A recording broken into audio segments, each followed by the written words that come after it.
বাংলা ভাষায় বিজ্ঞান চর্চা ও বিজ্ঞান প্রচারের একজন পথিকৃৎ ছিলেন আচার্য রামেন্দ্র সুন্দর ত্রিবেদী। তিনি তার লেখা বক্তৃতার মাধ্যমে আধুনিক বিজ্ঞানের অনেক জটিল তত্ত্ব সর্বসাধারণের কাছে প্রচার করেছিলেন আজ থেকে প্রায় 100 বছর আগে। বাংলা বিজ্ঞান সাহিত্যে রামেন্দ্র সুন্দর ত্রিবেদীর অবদান ব্যাখ্যা করতে গিয়ে ডাক্তার বুদ্ধদেব ভট্টাচার্য, ইনি অন্য একজন পশ্চিমবঙ্গের প্রাক্তন মুখ্যমন্ত্রী নন, তার বঙ্গ সাহিত্যে বিজ্ঞান বইয়ে লিখেছেন, রামেন্দ্র সুন্দর ত্রিবেদীর রচনায় যে গভীর অন্তর্দৃষ্টি, তীক্ষ্ণ বিশ্লেষণ কুশলতা ও মৌলিক চিন্তাধারার পরিচয় পাওয়া গেল, বাংলা বিজ্ঞান সাহিত্যে তা একক ও অভিনব। বিজ্ঞানের দুরূহ তত্ত্বগুলোকে রামেন্দ্র সুন্দর যেরূপ সরল ও সহজ করে সর্বসাধারণের কাছে পরিবেশন করেছেন, ইতিপূর্বেকার আর কোনো গ্রন্থকারী তা করেননি। রচনা জটিল হয়ে পড়ার ভয়ে পূর্ববর্তী লেখকদের প্রায় সকলেই বিজ্ঞানের দুরূহ দিকগুলোকে এড়িয়ে গেছেন, কিন্তু রামেন্দ্র সুন্দরের বিজ্ঞান সাহিত্যের অধিকাংশই বিজ্ঞানের জটিল এবং রহস্যময় দিকগুলো নিয়েই। আজ রামেন্দ্র সুন্দর ত্রিবেদীর লেখা প্রকৃতি বইয়ের সৌরজগতের উৎপত্তি প্রবন্ধটা রইল আপনাদের জন্য। মূল বিষয়বস্তু অপরিবর্তিত রাখার চেষ্টা করে প্রবন্ধের ভাষায় একটু পরিবর্তন করা হয়েছে। আর আমাদের সবসময় মনে রাখতে হবে, বিজ্ঞান একটি সদা পরিবর্তনশীল বিষয়। এখানে রোজই নতুন নতুন আবিষ্কার দ্বারা আমাদের চারপাশে জগতের প্রতি আমাদের দৃষ্টিভঙ্গি পরিবর্তন হচ্ছে। এখানে যেসব তথ্য দেওয়া হচ্ছে সেগুলো হয়তো আধুনিক বিজ্ঞানের যুগে প্রযোজ্য নয়, কিন্তু তাও এই সমস্ত রচনার মূল্য অন্য জায়গায়। রাতের আকাশে আমরা যেসব উজ্জ্বল তারা দেখতে পাই সেগুলো এক একটা সূর্য। আমাদের সূর্য একটা ছোট তারা, অনেক তারাই এর থেকে অনেক বড়। খালি চোখে আমরা 6000-এর বেশি তারা দেখতে পারি না, কিন্তু দূরবীন দিয়ে দেখা যায় এরকম তারার সংখ্যা কয়েক কোটি। দূরবীনেরও দৃষ্টির বাইরে কত তারা জগৎ আছে কে বলতে পারে। এই জগৎ অতি বিশাল। আমাদের সূর্যটার আয়তন পৃথিবীর 12 লক্ষ গুণ। পৃথিবী থেকে এই সূর্যের দূরত্ব 9 কোটি 20 লক্ষ মাইল। অন্য যে কটা তারার দূরত্ব নির্ণয় করা হয়েছে তাদের মধ্যে সব থেকে কাছের যেটা, সেটা থেকেই আলো আসতে প্রায় 4.25 বছর সময় লাগে। আলোর বেগ সেকেন্ডে প্রায় 1,80,000 মাইল। একে অপরের থেকে এরকম বা এর থেকেও বেশি দূরত্বে আরো কোটি কোটি তারা আছে। তাহলে ভাবো এই বিশ্ব কত বড়। দূরবীন দিয়ে দেখা বহু দূরের অনেক তারা থেকে পৃথিবীতে আলো আসতে কয়েকশো বছর সময় লাগতে পারে। এই অসংখ্য তারার মধ্যে আমাদের তারা অর্থাৎ সূর্যকে কেন্দ্র করে বুধ, শুক্র, পৃথিবী, মঙ্গল, বৃহস্পতি, শনি, ইউরেনাস, নেপচুন, এই 8টা বড় বড় গ্রহ, কয়েকশো ছোট ছোট গ্রহ নিজের নিজের কক্ষপথে নির্দিষ্ট বেগে ঘুরে চলেছে। আবার বড় বড় গ্রহগুলোর চারপাশে কতগুলো উপগ্রহ নির্দিষ্ট পথে ঘুরছে। এছাড়াও অসংখ্য ধূমকেতু, উল্কা সূর্যের চারপাশে ঘুরছে। এই গ্রহ, উপগ্রহ, ধূমকেতু ও উল্কাপিণ্ড বেষ্টিত সূর্যকে নিয়ে যে জগতের অংশ, তারই নাম সৌরজগৎ। সূর্য এর কেন্দ্রে। বৃহস্পতি সব থেকে বড় গ্রহ, নেপচুন সব থেকে দূরে অবস্থিত। সূর্য থেকে নেপচুনের দূরত্ব পৃথিবীর দূরত্বের প্রায় 30 গুণ। মাধ্যাকর্ষণের নিয়ম মতো গ্রহ, উপগ্রহ, ধূমকেতু সকলেই নির্দিষ্ট পথে ঘুরছে। তাদের গতি সর্বতোভাবে এই নিয়মের অধীন। কিন্তু সৌরজগতের গঠনে কয়েকটা বৈশিষ্ট্য আছে মাধ্যাকর্ষণের নিয়মের সাথে যার কোনো সম্পর্ক নেই। যেমন, গ্রহগুলো আকাশের মধ্যে ইতস্তত বিক্ষিপ্ত নয়, সবগুলো প্রায় একই সমতলের ওপর অবস্থিত এবং সেই সমতল সূর্যের নিরক্ষবৃত্তের সাথে প্রায় একই সমতলে অবস্থান করছে। কেবল ছোট গ্রহগুলোর পথ সেই সমতল থেকে অতি সামান্য দূরবর্তী। সূর্য নিজের অক্ষের ওপর পশ্চিম থেকে পূর্ব দিকে ঘুরছে। আশ্চর্যের বিষয়, সকল গ্রহই ঠিক সেই মুখেই নিজস্ব পথে সূর্যের চারিদিকে ঘুরছে। আবার গ্রহগুলোর নিজের অক্ষের ওপর আবর্তনেরও একই মুখ, অর্থাৎ পশ্চিম থেকে পূর্বে। গ্রহের মতো উপগ্রহগুলো প্রায় একই সমতল ক্ষেত্রে অবস্থিত। তাদেরও গতির মুখ পশ্চিম থেকে পূর্ব দিকে। কেবল ইউরেনাসের উপগ্রহ সেই তলে চলে না। সূর্য থেকে গ্রহগুলোর দূরত্ব মনে রাখার একটা সহজ সংকেত আছে। 0, 3, 6, 12, 24, 48, 96, 192। প্রত্যেকের সাথে 4 যোগ করো। 4, 7, 10, 16, 28, 52, 196। তারপর প্রত্যেকটা নিচে গ্রহের নাম লিখলে বুধের দূরত্ব যদি 4 নির্দেশ করা যায়, তাহলে পরপর লিখিত সংখ্যাগুলো পরপর লিখিত গ্রহের দূরত্বের পরিমাপক হবে। 28-এর নিচে কোনো গ্রহের নাম নেই। কেপলার অনুমান করেছিলেন মঙ্গল ও বৃহস্পতির মধ্যে কোনো অনাবিষ্কৃত গ্রহ থেকে থাকবে। কেপলারের বহুদিন পর যখন ইউরেনাস আবিষ্কার হলো এবং তার দূরত্ব এই সংকেত অনুযায়ী দেখা গেল, তখন পণ্ডিতেরা কেপলারের অনুমিত গ্রহের অনুসন্ধান করতে লাগলেন। সেই অনুসন্ধানের ফলে 28 সংখ্যার জায়গায় একটা বড় গ্রহের পরিবর্তে অনেক ছোট ছোট গ্রহ আবিষ্কৃত হয়েছে। কেউ কেউ মনে করেন ওখানে বড় একটা গ্রহ ছিল, সেটা কোনোভাবে ভেঙে গিয়েই ওই খণ্ড গ্রহে পরিণত হয়েছে। সৌরজগতের গঠনের এই বিশেষ বৈশিষ্ট্য আলোচনা করলে স্পষ্টই মনে হয় যে এই জগতের অন্তর্গত জ্যোতিষ্কগুলোর মধ্যে পরস্পর কোনো সম্বন্ধ আছে। এই সম্বন্ধ তাদের সৃষ্টিকাল বা জন্মকাল থেকেই আছে, সন্দেহ নেই। কি এই সম্বন্ধ? এই বৈশিষ্ট্যের কারণ কি? গ্রহ উপগ্রহগুলো যেখানে সেখানে বিক্ষিপ্তভাবে না থেকে যে কোনো দিকে না চলে এরকম সুনিয়মে নিয়ন্ত্রিত কেন? সৌর পরিবারের জ্যোতিষ্কদের অবস্থা পর্যালোচনা করলে এবং পদার্থবিজ্ঞানের কতগুলো তত্ত্বের সাহায্য নিলে এই প্রশ্নের একটা উত্তর পাওয়া যাবে। পৃথিবীর ভেতরটা অত্যন্ত গরম। ভূপৃষ্ঠ খনন করে যত নিচের দিকে যাওয়া যায় ততই তাপমাত্রা বাড়তে থাকে। তাছাড়া ভূমিকম্প, আগ্নেয়গিরি, উষ্ণ প্রস্রবণ, পর্বতের উন্নয়ন, ভূখণ্ডের উত্থান ইত্যাদির একমাত্র সম্ভাব্য কারণ ভূগর্ভস্থ তাপ। তপ্ত পদার্থ মাত্রই তাপ বিকিরণ করে ও সময়ের সাথে ঠান্ডা হয়। ঠান্ডা হলে তার আয়তনও কমে যায়। সুতরাং অনেক আগে ভূমণ্ডল আরো উত্তপ্ত ছিল, এমনকি তরল অবস্থায় ছিল। তারও আগে যখন তাপ আরো বেশি ছিল তখন পৃথিবী বাষ্পময় ছিল, সন্দেহ নেই। তখন এর আয়তনও যে আরো বেশি ছিল সেটাও সহজে বোঝা যায়।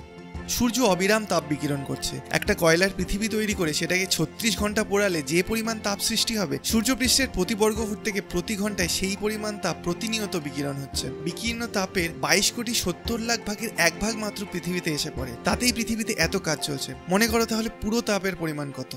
সূর্যের এই তাপ কোথা থেকে উৎপন্ন হয়? কেউ বলে সূর্যের উপর দহন রাসায়নিক ক্রিয়া খুব দ্রুত বেগে হয়ে চলেছে। কেউ বলেন অজস্র ধারায় উল্কাপিণ্ড সূর্যের উপর বৃষ্টি হচ্ছে, তার আঘাতেই এই তাপ। হেলমহোলটজ প্রভৃতি পণ্ডিতগণ মনে করেন কি রাসায়নিক বিক্রিয়া, কি উল্কাপাত, কিছুতেই এত পরিমাণ তাপ সৃষ্টি হতে পারে না। কেবল একটাই উপায় আছে, সূর্যের দেহের সংকোচনে এই তাপ সৃষ্টি হতে পারে। সূর্যের দেহ যত সংকুচিত হচ্ছে ততই তাপ বিকিরণ হচ্ছে। হেলমহোলটজের গণনা অনুযায়ী সূর্যের ব্যাস 85 মাইল কমলে যে পরিমাণ তাপ সৃষ্টি হবে তাতে 2290 বছর তাপ বিকিরণ চলতে পারে। তিনি মনে করেন আদিমকালে সূর্য সমস্ত সৌরজগৎ জুড়ে বিস্তৃত ছিল, ক্রমে সংকুচিত হয়ে আজকের আকার ধারণ করেছে এবং সেই সংকোচনই তার তেজ এতকাল ধরে উৎপন্ন হয়েছে এবং আজও হচ্ছে।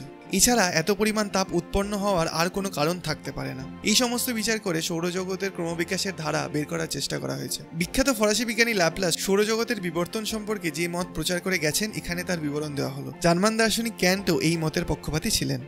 আদিমকালে সূর্যমণ্ডল সৌরজগতের সীমান্ত পর্যন্ত সূক্ষ্ম বাষ্পের আকারে বিস্তৃত ছিল। সেই বাষ্পরাশির আলাদা আলাদা অংশ আলাদা আলাদা বেগে আলাদা আলাদা দিকে প্রবাহিত হতো। সময়ের সাথে সেই বিভিন্নমুখী গতি একমুখী হওয়াতে বাষ্পরাশির ভার কেন্দ্রের চারিদিকে পশ্চিম থেকে পূর্ব দিকে আবর্ত গতির সৃষ্টি হলো। তাপ বিকিরণের সাথে সাথে মাধ্যাকর্ষণ বলের কারণে সেই বিশাল পিণ্ডটা সংকুচিত হতে লাগলো। বেগ বৃদ্ধির সাথে কেন্দ্রাপসরণ প্রবৃত্তি বাড়ার কারণে সেই দলাটা নিরক্ষদেশ ফুলে উঠল ও মেরুপ্রদেশ চেপে গেল। ক্রমশ সংকোচনে কেন্দ্রাপসরণ আরও বৃদ্ধি পাওয়ায় ফুলে ওঠা নিরক্ষদেশ মধ্যবর্তী তরল পিণ্ড থেকে আলাদা হয়ে একটা বলয়ের আকার ধারণ করলো। এখন দেখতে পাই যে অভ্যন্তরে একটা পিণ্ড নিজের অক্ষের ওপর পশ্চিম থেকে পূর্ব দিকে ঘুরছে এবং ক্রমেই ঘনীভূত ও সংকুচিত হচ্ছে এবং বিশাল চক্রাকার বলয়টা সেটা থেকে আলাদা হয়ে সেটার চারিদিকে একই দিকে ঘুরছে। কালক্রমে পিণ্ডটা আরো সংকুচিত হলো, গতি আরো বাড়লো এবং আরেকটা ক্ষুদ্র বলয় সৃষ্টি করলো।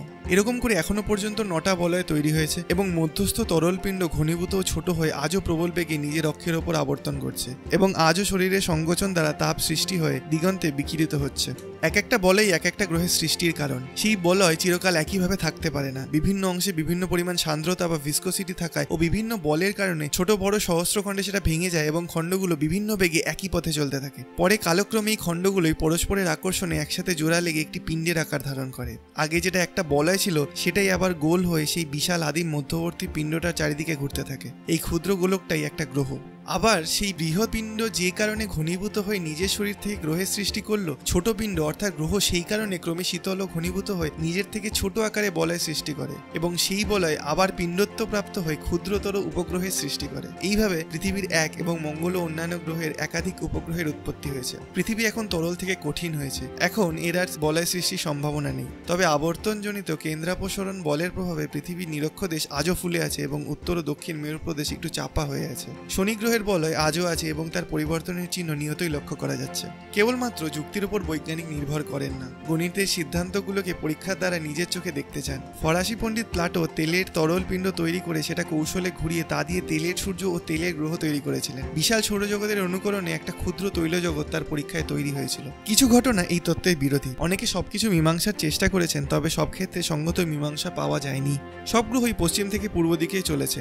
আবার অক্ষের ওপর আবর্তনও প্রায় সকলেরই পশ্চিম থেকে পূর্ব দিকে। প্রায় বলা হলো কেননা ইউরেনাস ও নেপচুনের পক্ষে সন্দেহ আছে। বস্তুত এদের আবর্তনের ব্যাপারে পর্যবেক্ষণ সহজ নয়, আর গ্রহগুলোর নিরক্ষবৃত্ত তাদের নিজের নিজের ভ্রমণপথ থেকে বেশি হেলে নেই। কক্ষপথ ও নিরক্ষবৃত্তের মধ্যেকার কোণ পৃথিবীর ক্ষেত্রে 23 অংশ, মঙ্গলের ক্ষেত্রে 25 অংশ, শনির প্রায় 27 অংশ, বৃহস্পতির 3 অংশ মাত্র, কিন্তু ইউরেনাসের পক্ষে প্রায় 60 অংশ।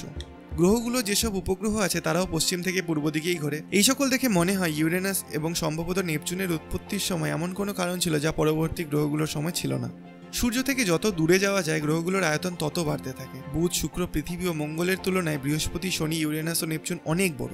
এটাই স্বাভাবিক, কেননা বুধ ইত্যাদি গ্রহ ছোট ছোট বলয় ও বৃহস্পতি বড় বড় বলয় থেকে উৎপন্ন। কিন্তু এই নিয়মটা শুধু স্থূল হিসেবেই খাটে। সূক্ষ্ম হলে বৃহস্পতি থেকে শনি, ইউরেনাস ও নেপচুন ছোট হতো না। বৃহস্পতি ও মঙ্গলের মাঝে একটা বড় গ্রহের পরিবর্তে অনেক ছোট গ্রহের অস্তিত্ব পাওয়া গেছে। আপাতত মনে হয় যেন বলয়টা টুকরো টুকরো হয়ে এই সমস্ত ক্ষুদ্র গ্রহ সৃষ্টি করেছে, যেন কোনো কারণে এই খণ্ডগুলো ঠিকঠাক জমাট বাঁধতে পারেনি। বিশাল আকার বৃহস্পতি এর কারণ কিনা বলা যায় না। বৃহস্পতি ওজনে 300 পৃথিবীর সমান। একটা গ্রহ ভেঙে এরকম শয়ে শয়ে গ্রহ উৎপন্ন হয়েছে কিনা এই বিষয়ে গণিতজ্ঞরা নিশ্চিত নন। সে যাই হোক, এই সকল ছোট গ্রহের মধ্যে সবচেয়ে বড়টার ব্যাস প্রায় 300 মাইল, আবার অনেকের ব্যাস 20 মাইলেরও কম।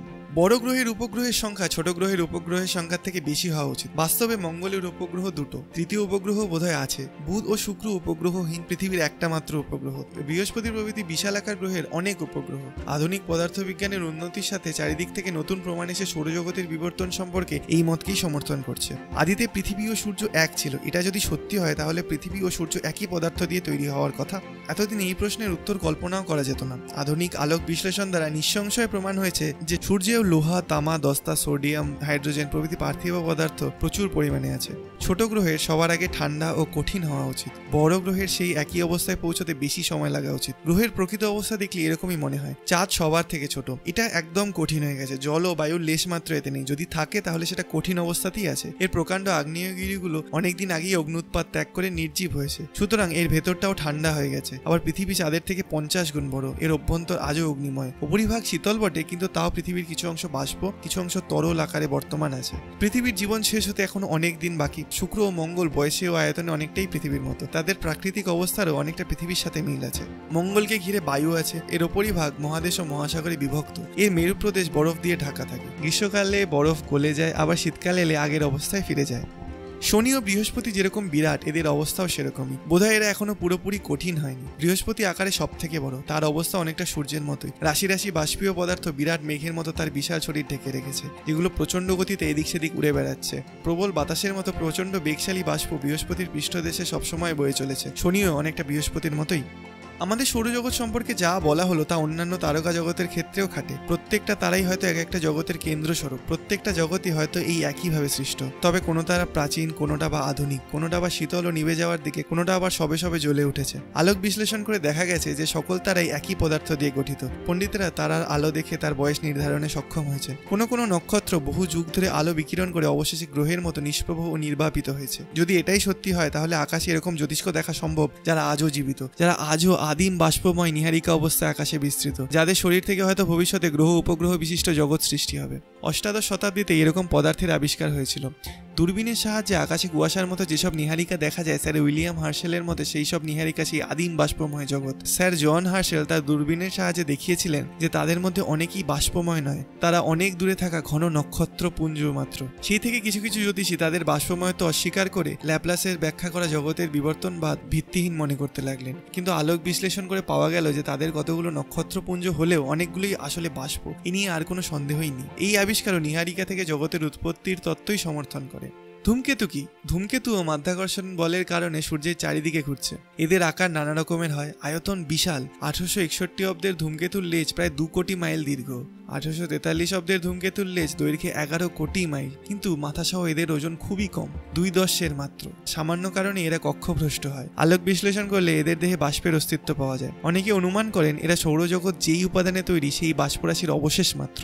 আদিম জগতে 2-1 টুকরো বাষ্প কোনোভাবে বিচ্ছিন্ন হয়ে সংকোচনশীল মধ্যস্থ পিণ্ড থেকে আলাদা হয়ে ধূমকেতুর আকার ধারণ করেছে। বস্তুত বেশিরভাগ ধূমকেতুই সৌরজগতের মেরুপ্রদেশ থেকে আসে। যেই তলে গ্রহগুলো ভ্রমণ করে, ধূমকেতুদের পথ তার প্রায় লম্বভাবে অবস্থান করে। অসংখ্য উল্কাপিণ্ড দল বেঁধে ধূমকেতুগুলোর মতো নির্দিষ্ট পথে করে। নভেম্বর মাসে এরকম একটা উল্কাপিণ্ডের পথে পৃথিবী পড়ে যাওয়ায় সেই সময় উল্কা বর্ষণ হয়। উল্কার সংখ্যা শুনলে বিস্মিত হতে হয়। প্রতি রাতে দূরবীন দিয়ে 40 কোটি উল্কাপিণ্ড দেখা যেতে পারে। এরা সকলেই পার্থিব পদার্থ দিয়েই গঠিত। অনুমান করা হয় ধূমকেতু ও উল্কাপুঞ্জের বেশি পার্থক্য নেই। আসলে কোনো কোনো ধূমকেতু এরকম অসংখ্য উল্কাপিণ্ডের সমষ্টি মাত্র। কোনো কোনো দূরবীন দিয়ে গোটা আকাশ জুড়ে 2 কোটি তারা দেখা যায়। তার মধ্যে প্রায় 1,80,00,000 ছায়াপথের অন্তর্গত, অবশিষ্ট মাত্র 20 লক্ষ এর বাইরে। দেখা যায় যেমন সৌরজগতে প্রায় সকল গ্রহই একই তলে অবস্থিত, কেবল কয়েকটা বাদ দিয়ে, সেরকমই তারা জগতেও প্রায় সকল তারাই এক তলে অর্থাৎ ছায়াপথ তলে অবস্থান করছে। কয়েকটা মাত্র সেই তল ছেড়ে গেছে। তারকা জগৎ ও সৌরজগৎ অনেকটা একই গঠন বিশিষ্ট, পার্থক্য শুধু আয়তনে। ধূমকেতুর বেশিরভাগই যেরকম সৌরজগতের মেরুদেশের কাছ থেকে আসে, দূরবীন দিয়ে দেখা নিহারিকাগুলো সেই রকমই তারা জগতের মেরু প্রদেশ অর্থাৎ ছায়াপথ থেকে অনেক দূরে দেখা যায়। অনুমান করা হয় এই বহু কোটি সৌরজগতের সমষ্টি স্বরূপ বিশাল আকার নক্ষত্র জগতের সৃষ্টি রহস্য আজও বাষ্পময় নিহারিকার মধ্যেই আছে। এই নিহারিকাগুলো থেকে আজও বোধহয় নতুন সূর্য গ্রহ তৈরি হচ্ছে।